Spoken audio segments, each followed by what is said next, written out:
ನಮಸ್ಕಾರ ಸ್ನೇಹಿತರೆ, ನಿಮ್ಮನ್ನೆಲ್ಲ ಮಾತಾಡಿಸಿ ಭಾಳ ದಿವಸ ಆಗಿತ್ತು. ಹಾಗೆ ಮಾತಾಡ್ಸೋಣ ಅಂತ ವಿಡಿಯೋ ಮಾಡ್ತಿದ್ದೀನಿ. ನಿಮ್ಮೆಲ್ಲರಿಗೂ ಶ್ರಾವಣ ಶನಿವಾರದ ಹಾರ್ದಿಕ ಶುಭಾಶಯಗಳು. ಬನ್ನಿ ಟಿಫನ್ ಮಾಡೋಣ. ನಮ್ಮ ಮನೆಯಲ್ಲಿ ಇವತ್ತು ಸಿರಿಧಾನ್ಯಗಳ ರೊಟ್ಟಿ ಮಾಡಿದ್ದಾರೆ. ಆಹಾ, ಎಷ್ಟು ಬಿಸಿ ಇದೆ ನೋಡಿ, ಮುಟ್ಟಕ್ಕಾಗ್ತಾಯಿಲ್ಲ. ಅದ್ರ ಜೊತೆಗೆ ಪಾಯಸ, ಬಿಸಿ ಬಿಸಿ ಪಾಯಸ, ಜೊತೆಗೆ ಕೊಬ್ಬರಿ ಚಟ್ನಿ, ಮಸಾಲೆ ವಡೆ, ಆಹಾ ಬಿಸಿ ಬಿಸಿ ಇದೆ ಅದನ್ನು, ಮತ್ತು ಬೇಳೆ ಸಾರು. ಇವುಗಳನ್ನೆಲ್ಲ ಬೆಳಗ್ಗೆ ಹೊತ್ತು ಟಿಫನ್ಗೆ ತಿಂತಾಯಿದ್ರೆ ಆಹಾ ಎಷ್ಟು ಚೆನ್ನಾಗಿರುತ್ತಲ್ವ. ಈ ಸಿರಿಧಾನ್ಯಗಳಿಂದ ಮಾಡಿದ ದೋಸೆ ಆಗಲಿ ಅಥವಾ ರೊಟ್ಟಿ ಆಗಲಿ ಭಾಳ ಚೆನ್ನಾಗಿದೆ.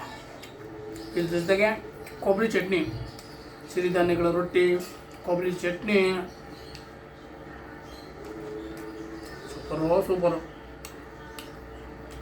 ದಿವಸ ತಿಂತಾ ಇರ್ತೀರಿ ಇಡ್ಲಿ, ದೋಸೆ, ಚಿತ್ರಾನ್ನ, ಬಾತು ಈ ಥರ ತಿಂತಾ ಇರ್ತೀರಿ.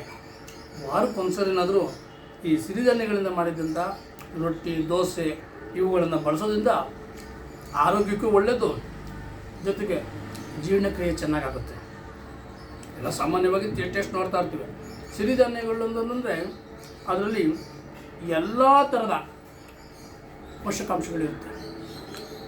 ಈ ಮಧುಮೇಹಿಗಳಾಗಲಿ, ರಕ್ತ ಒತ್ತಡ ಇರ್ತಕ್ಕಂಥ ರೋಗಗಳಾಗಲಿ, ಇವಕ್ಕೆಲ್ಲಕ್ಕೂ ಒಂದು ರೀತಿಯಾಗಿ ಇದೊಂದು ಮದ್ದಿದ್ದಾಗೇನೆ.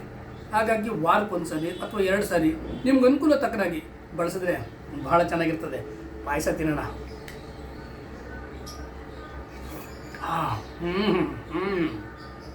ಸೂಪರ್, ಎಲ್ಲವೂ ಚೆನ್ನಾಗಿದೆ. ವಾರಕ್ಕೊಂದ್ಸರಿನಾದ್ರೂ ಸಿರಿಧಾನ್ಯಗಳನ್ನ ಬಳಸಿ ರೈತರನ್ನ ಬೆಳೆಸಿ. ಮತ್ತೆ ಭೇಟಿಯಾಗೋಣ. ಟಿಫನ್ ಮಾಡೋಕ್ಕೆ ಬರ್ತೀರಾ? ಬನ್ನಿ. ಹಂಗಾದ್ರೆ ನಿಮಗೋಸ್ಕರ ಕಾಯ್ತಿರ್ತೀನಿ. ಒಂದೇ ಒಂದು ರೊಟ್ಟಿ ತಿಂತೀನಿ, 2ನೇ ರೊಟ್ಟಿ ನಿಮಗೋಸ್ಕರ ಕಾಯ್ತೀನಿ. ಬರ್ತೀರಲ್ಲ? ಬನ್ನಿ. ನಮಸ್ಕಾರ.